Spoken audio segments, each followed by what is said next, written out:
Hello friends, तो welcome है आप सबका। आज हम पढ़ने वाले हैं recent trend and issues in nursing services.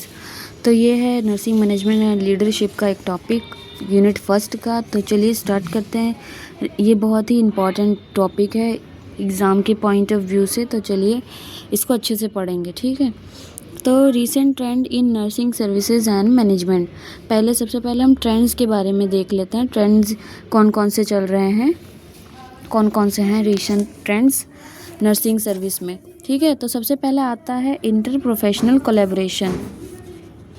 तो इसमें क्या है, इंटर प्रोफेशनल कोलैबोरेशन, इसमें क्या होता है कि जो नर्सेज, जो हेल्थ केयर प्रोफेशनल्स हैं ना, जैसे कि डॉक्टर्स हो गए, नर्सेज हो गए, फिजिशियन, फार्मासिस्ट, तो ये सब क्या करते हैं, एक कोलैबोरेशन में काम करते हैं, टीम की तरह वर्क करते हैं, जिससे क्या होता है पेशेंट को एक अच्छी केयर प्रोवाइड होती है। तो इससे क्या होता है, और इम्प्रूव कम्युनिकेशन भी इम्प्रूव होता है, और पेशेंट का जो आउटकम है वो बेटर होता है, मतलब अच्छे से ठीक हो जाता है। दूसरा क्या है, tele health and digital health integration. Tele health का मीन्स कि जैसे पेशेंट नहीं आ सकता, हॉस्पिटल नहीं आ सकता, तो वो through tele health and digital health से वो अपना कंसल्टेशन घर पे बैठ के ही करवा सकते हैं और केयर ले सकते हैं। इसमें नर्सेस का बहुत बड़ा रोल होता है, पेशेंट को एजुकेट करने का और मैनेज करने का, वर्चुअल क्लिनिक्स जो होते हैं उनको मैनेज करने का, ठीक है। पेशेंट की सेफ्टी का ध्यान रखने का नर्सेस का बहुत बड़ा रोल होता है टेली हेल्थ में, और ये बहुत ट्रेंड में आजकल टेली हेल्थ। इससे पेशेंट को बहुत ही फ़ायदा होता है, पेशेंट को घर बैठे ही इससे कंसल्टेशन हो जाता है, टेली कंसल्टेशन हो जाती है पेशेंट की, और उसको प्रिस्क्रिप्शन भी मिल जाती है और उसे जाना भी नहीं पड़ता कहीं।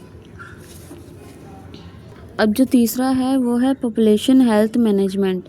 इसमें क्या होता है, जो पॉपुलेशन हेल्थ है उसको मैनेज करने के लिए इसमें नर्सेस का बहुत बड़ा रोल है। इसमें नर्सेस क्या करती हैं, they work in collaboration with public health agencies.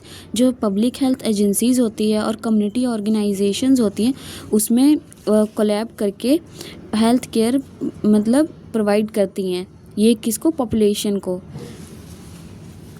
इसमें किस पे फोकस किया जाता है, प्रिवेंटिव केयर पे फोकस किया जाता है, हेल्थ प्रमोशन पे और डिजीज़ प्रिवेंशन इनिशिएटिव्स लिए जाते हैं। इससे क्या होता है, जो पॉपुलेशन की हेल्थ है वो इम्प्रूव होती है।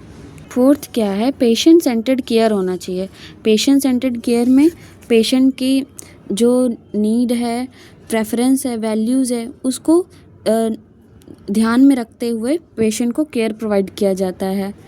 इसमें नर्सेज बहुत सेंट्रल रोल प्ले करती हैं in advocating for patients, facilitating shared decision making में भी, and providing culturally sensitive and holistic care provide करती हैं, ठीक है। तो नेक्स्ट क्या है, quality improvement and patient safety. Quality improvement and patient safety, इसमें क्या होता है, अगर हमारे काम की क्वालिटी इम्प्रूव होगी तो पेशेंट का सेफ्टी बढ़ेगा, ठीक है। इसमें क्या होता है, क्वालिटी, जो मेडिकल एरर्स हैं उसको रिड्यूस करना होता है, इम्प्रूविंग हेल्थ आउटकम्स। ये क्या होता है, इससे जो हेल्थ केयर इम्प्रूव होता है। Participate in quality improvement project, और नर्सेज क्या करती हैं, पार्टिसिपेट करती हैं क्वालिटी इम्प्रूवमेंट प्रोजेक्ट्स में, और इम्प्लीमेंट करती हैं एविडेंस बेस्ड प्रैक्टिस। जो एविडेंस बेस्ड प्रैक्टिस है उसे इम्प्लीमेंट करती हैं, लाती हैं, ठीक है। एंड कंट्रीब्यूट किस में करती हैं, to culture of continuous learning and improvement. Continuous learning में कंट्रीब्यूट करती हैं, ताकि जो पेशेंट की क्वालिटी है वो इम्प्रूव हो सके। इससे क्या होगा, पेशेंट की सेफ्टी भी होगी। फिर नेक्स्ट आता है लीडरशिप डेवलपमेंट। इसमें क्या होता है, लीडरशिप डेवलपमेंट आजकल ट्रेंड में है, लीडरशिप डेवलपमेंट, ठीक है। तो नर्सेज क्या करती है, नर्स जो लीडर होती है वो इक्विप्ड होती है, विद स्किल्स, मतलब उसके पास बहुत सारे स्किल्स होते हैं, जैसे कि किसमें स्किल्स होते हैं, स्ट्रैटेजिक प्लानिंग, वो स्ट्रैटेजिक प्लानिंग कर सकती है और मैनेजमेंट को चेंज कर सकती है। फाइनेंशियल मैनेजमेंट की स्किल्स भी होती है उसके अंदर। टीम बिल्डिंग, टीम बना सकती है एक इफ़ेक्टिवली, ठीक है। तो है उसके अंदर लीडरशिप डेवलपमेंट की क्वालिटीज़ होती हैं नर्स के अंदर। तो इससे क्या होता है, हेल्थ केयर सिस्टम को बहुत ही फ़ायदा होता है। नेक्स्ट क्या है, work force diversity and inclusion. इसमें भी वर्क फोर्स डाइवर्सिटी में मतलब इसमें क्या होता है, एफ़र्ट्स लिए जा रहे हैं कई कि जो भी डाइवर्सिटी आ रही है उसको प्रमोट किया जाए। जैसे कि कोई भी रेशियल नर्सेज हैं तो उनको रिक्रूट किया जाए, मतलब उनको काम पे लिया जाए और उनको रिटेन भी किया जाए एंड सपोर्ट किया जाए नर्सेज को फ्रॉम डाइवर्स बैकग्राउंड्स, मतलब जो दूसरे बैकग्राउंड से आते हैं तो उनको भी इसमें लिया जाए। नेक्स्ट है evidence based practice. Evidence based practice क्या होती है, इस एविडेंस आजकल क्या होता है, एविडेंस बेस्ड प्रैक्टिस यूज़ की जाती है ताकि पेशेंट का आउटकम जो है इम्प्रूव हो सके, मतलब पेशेंट जल्दी ठीक हो सके और पेशेंट को सही केयर मिल सके। तो इसके लिए हम क्या करते हैं, एविडेंस बेस्ड प्रैक्टिस ही यूज़ करते हैं। नेक्स्ट क्या है, ethical dilemmas and moral distress. इसमें क्या होता है, कई बार नर्सेस को फेस करना पड़ता है बहुत सारे चैलेंजेस, एथिकल अपने प्रैक्टिस में एथिकल चैलेंजेस फेस करने पड़ते हैं। तो इसके लिए हेल्थ केयर ऑर्गेनाइजेशन क्या करती है, प्रोवाइड करती है एजुकेशन, एथिक्स के सारे जो एजुकेशन है वो प्रोवाइड करती है, सपोर्ट रिसोर्सेज और ethical decision making framework provide करती है ताकि जो नर्सेज हैं वो नेविगेट कर सकें चैलेंजेस को, मतलब इससे बहुत ही आसानी से निकल सकें। नेक्स्ट क्या है, हेल्थ केयर पॉलिसी एडवोकेसी। इसमें क्या होता है, nurses are actively engaged in health care policy advocacy में एक्टिवली इंगेज होती हैं, ठीक है। Efforts to influence legislation, regulation and health care policies decision, जो हेल्थ केयर पॉलिसी डिसीज़न बनाते हैं उसमें बहुत ही इंगेज होती हैं nurses to advocate for policies that promote nursing practices, जो नर्सिंग प्रैक्टिस को प्रमोट करता हो या फिर पेशेंट सेफ्टी के रिगार्डिंग एडवोकेसी करना हो, एक्सेस टू केयर के रिगार्डिंग और सोशल जस्टिस इश्यूज़ के रिगार्डिंग कोई भी एडवोकेसी हो हेल्थ केयर पॉलिसी, तो ताकि नर्स जो है डिसीज़न ले पाए अच्छे से और डिसीज़न लेती है। अगला क्या आता है, हेल्थ केयर टेक्नोलॉजी इंटीग्रेशन। इसमें क्या होता है, न्यू टेक्नोलॉजीज़ आ गई हैं, जैसे कि मोबाइल हेल्थ ऐप्स आ गए हैं कई बहुत सारे, और इन्हेंस कम्युनिकेशन, जिससे क्या होता है कम्युनिकेशन इन्हेंस होता है और पेशेंट का जो हेल्थ है वो रिमोटली हम मॉनिटर कर सकते हैं। तो EHR सिस्टम आ गया है, जैसे इलेक्ट्रॉनिक हेल्थ रिकॉर्ड्स आजकल हॉस्पिटल में चलते हैं, तो ये सब है। नेक्स्ट है क्राइसिस प्रिपेयर्डनेस एंड रिस्पॉन्स। इसमें क्या होता है, नर्सेज प्ले क्रिटिकल रोल। इसमें क्या होता है, नर्सेज क्रिटिकल रोल प्ले करती हैं to crisis preparedness. Crisis means जैसे कोई नेचुरल डिज़ास्टर आ गया, पेंडेमिक आ गया, पब्लिक हेल्थ इमरजेंसी कोई आ गई, तो इसमें क्या होता है,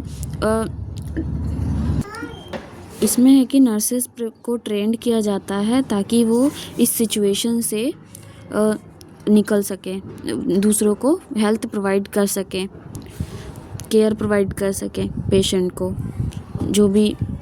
नेक्स्ट आता है कंटिन्यूइंग प्रोफेशनल डेवलपमेंट। इसमें क्या होता है, लाइफ लॉन्ग लर्निंग होती है, जैसे लाइफ लॉन्ग जो नर्सेज हैं वो लाइफ लॉन्ग लर्न करती रहती हैं, जिससे क्या होता है पेशेंट के जो केयर है उसमें भी उनको न्यू चीज़ें सीखने को मिलती हैं, एडवांसमेंट आती है उनके नर्सिंग प्रैक्टिस में जो प्रैक्टिस करते हैं, और हेल्थ केयर टेक्नोलॉजी भी उनको न्यू पता लगती रहती है। और अगला क्या है, mental health support for nurses.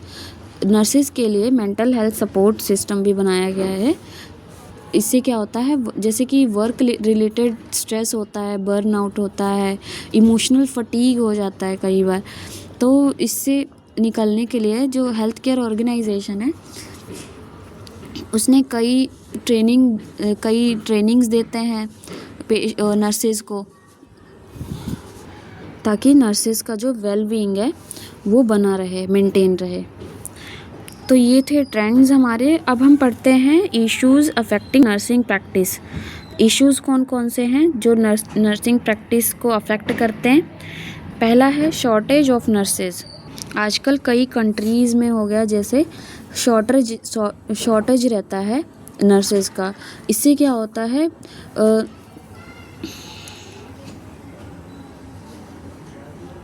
Burden बढ़ता है पेशेंट का।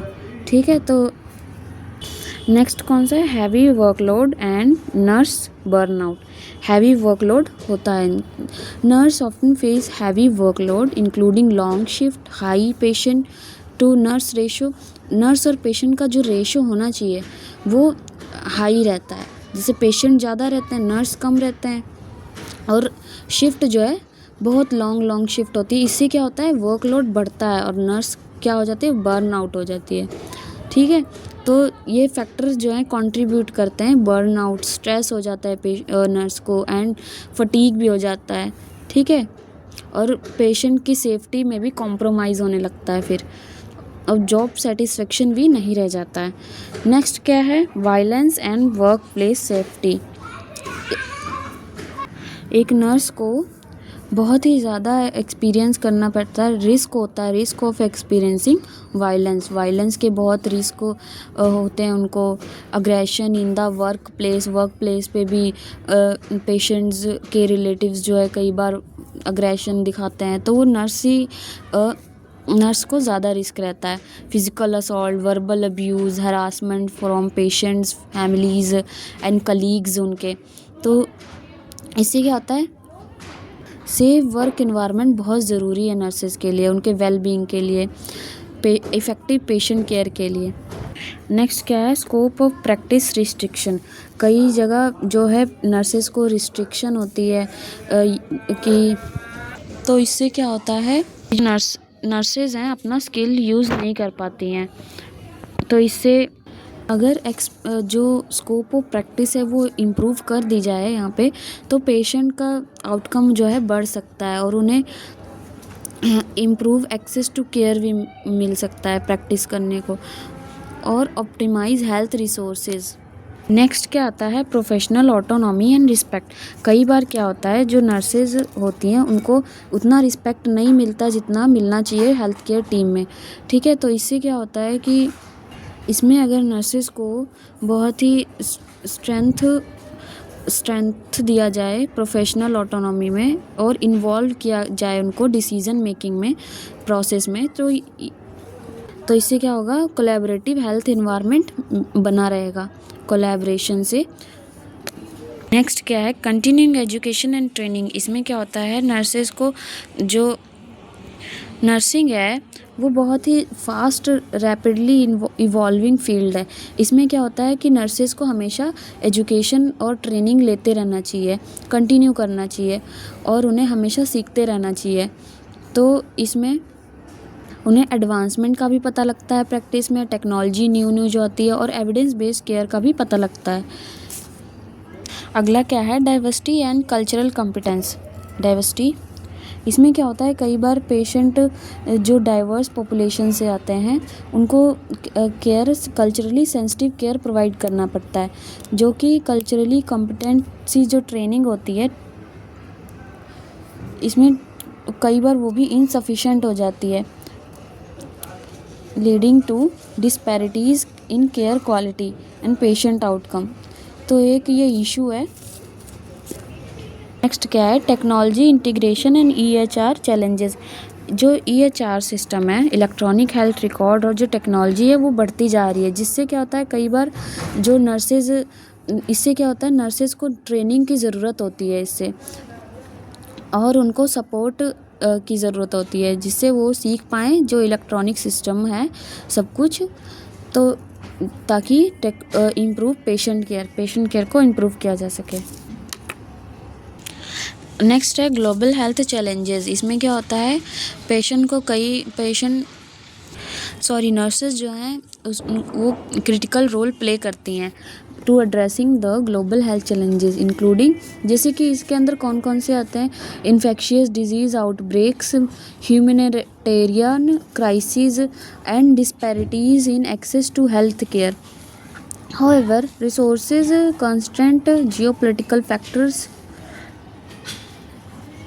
जिससे क्या होता है कई बार बैरियर आ जाता है जो क्या करता है, जो एबिलिटी है नर्स की केयर प्रोवाइड करने की उसको छुपा देता है, हिंडर कर देता है। तो ये भी एक चैलेंज ही है, एक इशू है। नेक्स्ट आता है nurse patient ratio. Nurse patient ratio जो है सही होना चाहिए। नर्स पेशेंट रेशो अगर ऐसा है कि ज़्यादा पेशेंट हो गए, उसमें कम नर्सेज होंगी, तो इससे क्या होगा, उनका स्ट्रेस बढ़ेगा और जो पेशेंट केयर क्वालिटी है जो वो अफेक्ट होगी। नेक्स्ट कौन सा इशू है, extended work hour.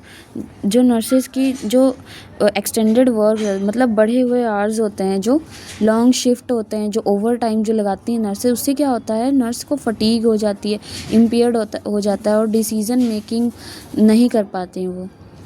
Work life balance भी बिगड़ जाता है इससे नर्सेज का। और लास्ट क्या है, ऑक्यूपेशनल हज़ार्ड्स हो जाते हैं, जैसे कि नर्स हमेशा जो है इन्फेक्शियस डिजीज़ के एक्सपोजर में रहती हैं। कई बार फिज़िकल इंजरी हो जाती है नर्स को फ्रॉम लिफ्टिंग पेशेंट को जब उठाते वक्त ही, और या फिर वायलेंस हो जाता है वर्क प्लेस पे। तो ये सब ऑक्यूपेशनल हज़ार्ड्स हैं। तो ये थे हमारे recent trend and issues in nursing services. तो ये बहुत ही इंपॉर्टेंट है, इसे आप ध्यान से पढ़ना, बहुत अच्छे से याद कर लेना सारे पॉइंट्स जो मैंने लिखाए हैं। तो मिलते हैं अगले वीडियो में। थैंक्स।